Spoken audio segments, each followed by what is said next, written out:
C'est l'heure de l'invité de Midi Info Focus aujourd'hui sur le dernier rapport économique de la Banque mondiale sur la région du Moyen-Orient, Afrique du Nord, Afghanistan et Pakistan.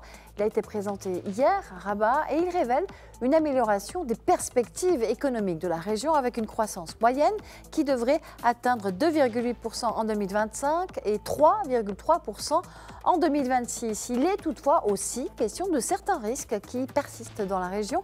Je vous propose d'en parler avec monsieur Ali Ranbouri, économiste, qui est en direct avec nous depuis Rabat. Bonjour à vous et bienvenue. Alors le rapport intitulé « Travail et femmes, talents inexploités et croissance inachevée » a mis en lumière d'abord l'amélioration des perspectives économiques dans la région. Quelle lecture, quelle première lecture, on va dire, faites-vous des principales conclusions de ce rapport de la Banque mondiale sur la région MENAP ? Effectivement, je pense aussi que le rapport de la Banque mondiale sur la région MENA montre une amélioration progressive des perspectives économiques dans les pays de la région. Mais avec une croissance prévue de 2,8 en 2025 et de 3,3 en 2027. Mais cette progression, il reste toutefois fragile et inégale selon les pays. Il dépend aussi des réformes structurelles pour libérer le plein potentiel économique de la région. Le document aussi, et il insiste particulièrement sur l'intégration des femmes dans le marché du travail, parce que selon la Banque mondiale, les talents féminins sont largement sous-utilisés et représentent quand même un levier majeur pour stimuler la croissance des emplois durables. Donc, pour la Banque mondiale, sans cette inclusion, la reprise économique restera limitée et incomplète. Alors une croissance limitée, même fragile, dites-vous, Ali Ranbouri, en fonction des pays et des facteurs. On va parler effectivement de cet aspect des femmes dans le marché du travail, notamment au Maroc. Mais avant, on va revenir sur le rapport de la Banque mondiale qui souligne aussi l'importance des réformes économiques audacieuses, justement, pour stimuler la croissance, réduire la dette et aussi améliorer la transparence des données financières. Alors, quelles sont les tendances pour la croissance économique de la région MENAP pour les prochaines années à la lumière de ce rapport de la Banque mondiale ? Je pense que la croissance de la région MENA il devrait progresser légèrement dans les 2 prochaines années, après les chocs successifs, que ce soit la pandémie du Covid ou aussi les tensions géographiques.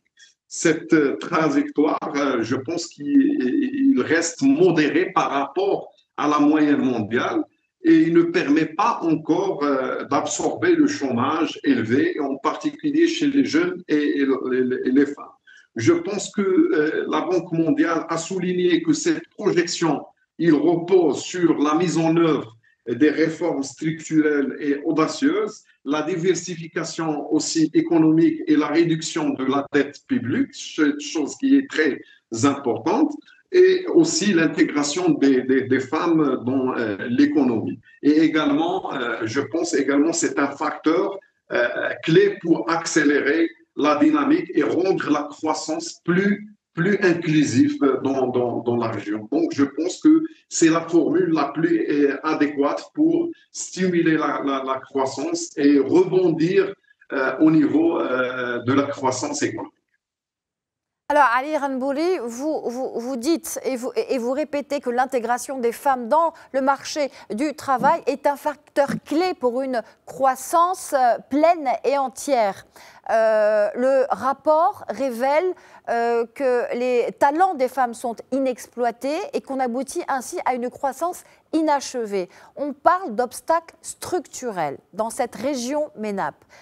Quels sont les défis encore, même s'ils sont disparates, à relever encore dans cette région-là pour atteindre une véritable croissance plus supérieure dans cette région-là? Avant de répondre à cette question, j'aimerais bien revenir sur le point des femmes, des travail des femmes. pour bien expliquer. C'est comme si on a une usine qui a à peu près 100 machines. Mais on produit juste avec 20 machines. Donc la production, il sera toujours limitée. C'est comme ça. Les femmes sont plus que la moitié de la société marocaine. Donc, non exploiter la force de travail et les compétences des femmes, c'est-à-dire qu'on aura une production qui est une production limitée, chose qui va se répercuter directement sur la croissance, sur la taille de notre économie et sur l'efficacité aussi de notre économie. Pour votre question qui est les défis économiques et sociaux, je pense que le premier défi, c'est le chômage qui reste structurellement élevé dans la région de MENA, et surtout chez les femmes et chez les jeunes qui sont la force majeure du travail dans les différentes sociétés et les différents pays de la région. Je pense aussi qu'il y a des fragilités qui entraînent des conséquences importantes, surtout au niveau de ce fléau, de ce problème du chômage, choses qui vont se répercuter essentiellement sur la frustration des jeunes, l'immigration aussi massive, aussi tout ce qui a rapport avec le déséquilibre social qui pourrait freiner la croissance et menacer aussi la stabilité politique de la région, chose qui montre qu'il y a plusieurs défis économiques, mais le défi majeur, le économique majeur dans la région, ça reste le chômage qui atteint des scores records. Par exemple, au Maroc, on a enregistré l'année dernière 13,3%, chose qui n'était pas enregistrée au Maroc depuis des décennies, chose qui va certainement se répercuter sur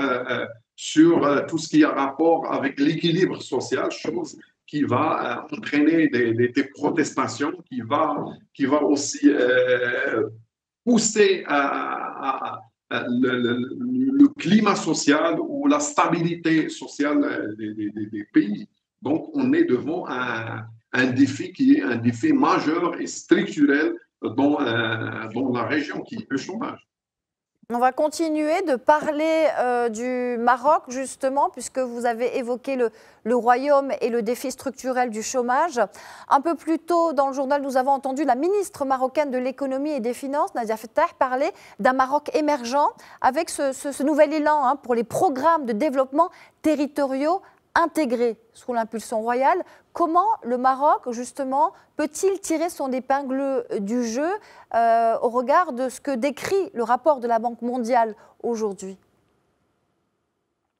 Il faut mentionner une chose qui est très importante. Pour les nouveaux programmes territoriaux, ce sont des programmes qui ne sortent pas de la sphère générale ou des orientations générales du développement au Maroc.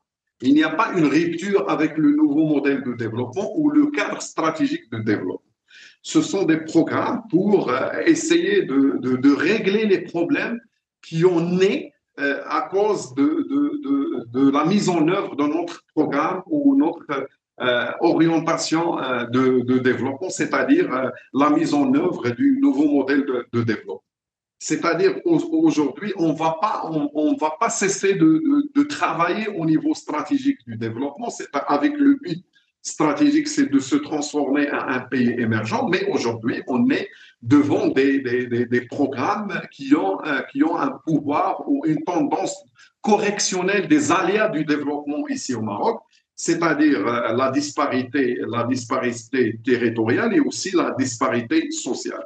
Donc, ces programmes, ils entrent dans ce cadre, c'est de renforcer le cadre stratégique national et non pas créer une rupture avec ce cadre stratégique national du développement. Donc, je pense aujourd'hui, avec ces programmes, en plus du nouveau modèle de développement, avec ces programmes ambitieux, je pense que le Maroc est dans la bonne voie de récupérer premièrement des points de croissance. On le voit d'ailleurs en chiffre de croissance.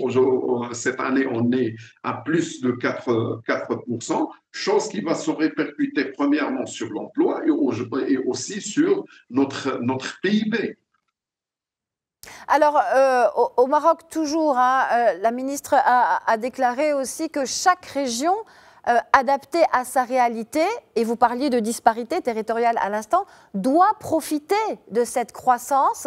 C'est ce qu'a répété la ministre en ajoutant que chaque jeune, comme vous avez dit, mais aussi chaque femme doit, elle aussi, trouver sa place dans cette croissance, et cela avec les défis de l'éducation et de la qualification. Donc là, on parle aussi de femmes éduquées et de femmes qualifiées. Quels sont aujourd'hui les obstacles structurels liés aux talents inexploités cités dans le titre du rapport de la Banque mondiale au Maroc? Si on peut titrer cette intervention de Madame la ministre, c'est le titre le plus adéquat, c'est l'égalité en termes de développement. Aujourd'hui, il faut comprendre une chose. On n'est pas un pays pétrolier. On n'est pas un pays qui dépend de ses ressources naturelles pour créer le développement. Aujourd'hui, au Maroc, on a deux faveurs au niveau du développement. Premièrement, on a des ressources humaines qui sont jeunes. C'est-à-dire qu'on est aujourd'hui à un pic de notre aspect démographique, chose qui donne une faveur démographique pour le Maroc. Aujourd'hui, si on veut faire n'importe quel projet de développement, on n'a pas besoin de faire venir de la main-d'œuvre de l'étranger. On a aujourd'hui de la main-d'œuvre, on a aujourd'hui un capital humain qui est notre vrai capital au niveau du développement. Et aussi, on a une diversité au niveau territorial. Donc, ces deux aspects-là, ce sont les points de force pour le modèle de développement du Maroc. Donc, la question pour essayer de trouver les solutions adéquates pour notre capital humain au niveau de la santé, au niveau de l'éducation, au niveau de l'emploi, au niveau aussi de l'intégration professionnelle au Maroc, c'est la voie correcte pour trouver des solutions qui peuvent se répercuter sur notre niveau de développement. On n'a pas de choix pour réaliser notre développement que d'essayer de faire notre mieux au niveau de nos ressources humaines. C'est la même chose pour notre diversité territoriale.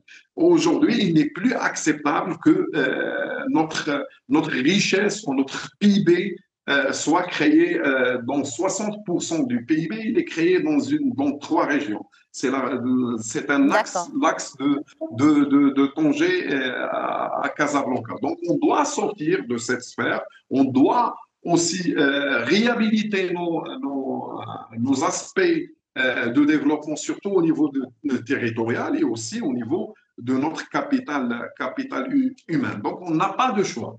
On n'a pas de choix. Pour réaliser nos ambitions et nos attentes au niveau du développement, on doit travailler sur ces deux axes, c'est-à-dire l'aspect des ressources humaines et aussi l'aspect de tout ce qui a rapport avec la disparité territoriale.